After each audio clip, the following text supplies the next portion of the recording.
Yells. Hey, what's up guys? Tony here, and you're watching some more Defiance gameplay. And I figured it was relevant given the fact that I do want to talk about the show Defiance, and I want to talk about the game as well. Because as I said in my commentary, I think it was like 2 weeks ago now. It was definitely, yeah, it was 2 weeks ago. 2 weeks ago I did a commentary, just a quickie, you know, just asking you guys if you'd be watching the show Defiance, you know, because it's, you know, the game, like if you saw the advertisements, like it was like, watch the show, play the game, you know, and there's this sort of, I think they're just trying to make the similarity between the game and the show, and I think they're trying to sort of make the two overlay each other a little bit, and I was saying in the first commentary that there was maybe I've yet to actually see it, you know, as far as I've played in this game, which is not very far. Like this character's ego rating is like a 1 to 10 or 111 or something like that. So it's not like I put in a shitload of time with this character or my other character for that matter. But anyways, there's from what I understand, there's supposed to be these like crossovers, you know, like these missions you could play that are very similar, if not the same, as the ones from the show. Which would be kind of strange because the show takes place in St. Louis, sorry, and this game takes place in San Francisco. So it's like, well, I don't know how exactly you can get those to connect, but if you can, more power to you. But there was a constant theme that I had noted, or I noticed that had come up in the comment section of last video, and that was basically the fact of the matter is that most of you guys aren't TV watchers. And I actually thought that was kind of interesting because I'm very much the same way, and I said that in the commentary. And I've said that plenty of times before, is that I'm not much of a TV watcher. If it's not like a Padres game or like a History Channel documentary that just really catches my eye. So basically like the history of popcorn or something. Man, I miss Modern Marvels. Like, oh, on this episode of Modern Marvels, we're gonna talk about popcorn. Like, yes, I love popcorn. But there are certain things that do catch my eye that I will watch on TV. But for the most part, I am not much of a TV person. And I saw that echoed, the same sentiments echoed in the comment section on the last video. And I think, to be honest, I think it has to do with the fact that gaming is a very active activity. And, you know, watching TV is a very passive activity. You know, you're just sitting and you're watching and you're taking in information that's being given to you, and you're unaffected by the storyline because you're just, well, that's not true, because some TV shows are really good about getting you to care about the characters. I mean, the really good ones, you know, like 24, The Sopranos, like any of those shows that have been extremely successful, people really care about the characters and they really care what's going on. So it's a little different. But what I was thinking about is that for us, for games like Uncharted and Tomb Raider and what are some like BioShock, you know, some of these games where they're so cinematic that it feels like you're playing a movie.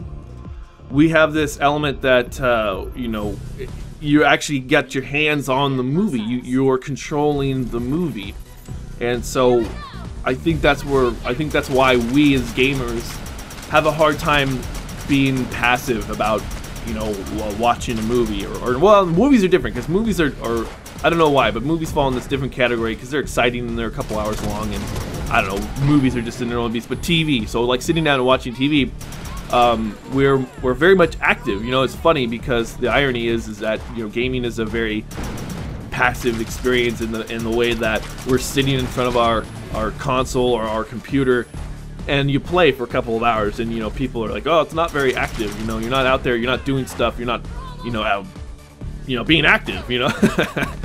But when you think about it, like active in a mental capacity, it's an active experience in this sort of mental sort of way. You're using your brain, using your hand-eye coordination. So I can see that. I mean, that was a really long tangent to basically understand why I can see the reasons why the majority of us are talking about how we're not much of TV watchers. You know, we don't watch TV as much, you know, as I think a normal person or like a lay person. Because there's people out there, it's actually kind of funny in this day and age, there are people out there that aren't big gamers, you know. And I'm not saying like, you know, you find, I mean, you find more and more that there are people that are gaming more, but you still find people that are sort of like games. No, it's not really my bag of chips, you know, my cup of tea if you're English. But so I find that kind of interesting, because I know that there was a person a couple of semesters back that she was just like, I don't understand gaming, you know, I don't get it. It's like a waste of time. And so I asked her, I was like, well, do you watch a lot of TV? She's like, yeah, I kind of do. I'm like, well, I don't understand that, you know, like I don't understand how you can watch a lot of TV. So anyways, I did not mean to get off on that huge tangent, because I had the noblest goals of talking about Defiance and the game and the show. And that's the reason why I got off that tangent, just because, like I said, a lot of you guys were like, well, I don't really watch much TV, so I'm probably not going to watch the show. And so some of you guys, though, you said you'd check it out. And so for that, for you guys, actually, well, for both of you guys, because, like I said, the gaming aspect of it, obviously we're playing Defiance. And the TV aspect of it, because, you know, some of us decided to watch it. And so I think, you know, I'm going to talk about both the game and the show, because it's, you know, it's a game, you know, a lot of us are going to want to play it, and maybe some of you guys haven't bought it yet. Maybe you're thinking like, oh, should I buy the game, should I not buy the game? So we'll kind of go in like half and half, you know. We'll do a coffee, and it'll be a half white or half milk and half black coffee. That, I think that's probably a bad analogy. Anyways, so the TV show, I was in this, I actually didn't really know what to expect, because I was playing the game before the TV show came out, and before I heard really anything about the TV show. And so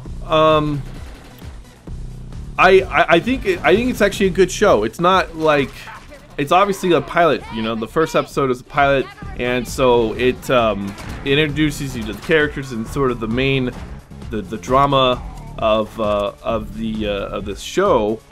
And so of course it puts the main protagonist in his role, which is kind of funny, because what I thought when I was playing the game, and then when I watched the show, I was like, okay, it's a little different, because like the game is sort of like a post-apocalyptic era, and the show is the same way, but the show has this very Western vibe to it. It feels like a Western, you know, set in this post-apocalyptic period. And I know that's not the first time that's ever been done. I think like that show, was it Firefly? I think it is. Firefly was sort of like a Western done in space. Well, that's kind of how, you know, this feels, because there's some like wardrobe choices they made where they actually look like Western, very Western outfits, and they've got that kind of gunslinger thing to it. Like the main character's got this sort of gunslinger thing, but he reminds me more of like a Han Solo, to be honest. He's like a Han Solo because he's this guy who is he's a loner. But like at the end of the pilot, he decides to, you know, he's got his loner, and he's got his loner alien daughter, who looks like Cass, who I don't know which race that is. I don't remember off the top of my head. But so he's a loner, and he's like an arc hunter, and then he decides to stay in this town, Defiance. And so that's where some of the connections come from the show to the game, is that, you know, the lawkeeper in the game is one of the Defiant few, and you know, member of this Defiant regiment from the war. And then in the show, the main hero, who ends up becoming the lawkeeper of Defiance, is also a member of the Defiant few. So that's one of the connections they make. There are also the Arc Falls. You know, the an Arc Core is also another element that's in both the game and the TV show.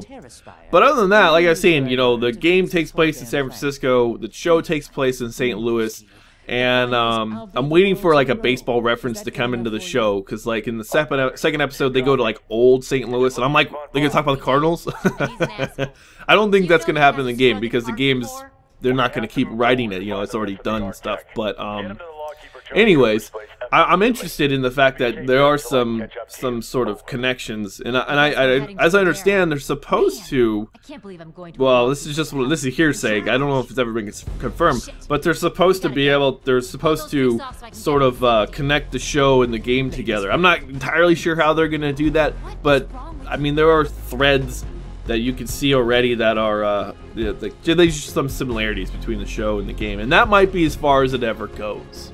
But so far, I do enjoy the series. I watched the first 2 episodes. I had to watch the second one on Sci-Fi's website, because I just missed it on Monday. I just doing other stuff, and I was like, oh shoot, you know, I forgot the show's on tonight. So I caught it last night. I actually really enjoyed the second episode more so than the pilot, and so I know from here on out I'm probably not religiously, but I'll probably end up catching it on the website after the fact, because I don't know, I've got things to do Monday night going into Tuesday, and that's just the way it is. But the game itself, I'm actually finding that now I haven't played this game as much as I wanted to. My character's ego rating, I have 2 characters, and they're both ego rating around like 115 or so. So I put in an equal amount of time with both characters now, and it was sort of by accident. I just I was playing as my excuse me, my survivor, and I was playing with Tim and Chalk, and I've yet to actually play with Scanner. It's kind of funny. So I have this character who's a survivor. You know, he's like a total badass dude. You know, he's got a cool backwards hat and shit, and sniper rifles and stuff. And then so when I was playing solo, instead of like getting too far ahead, I was playing as this character, which I basically copied from the beta test, and I just started caught up. Didn't even realize how quickly it took, or how short of a period of time it took to catch up. But anyways, I haven't put that much time into the game. But from what I have played, I really like it. There's some things like the hatchet guys you're watching right now. I hate those guys. I hate them with a passion.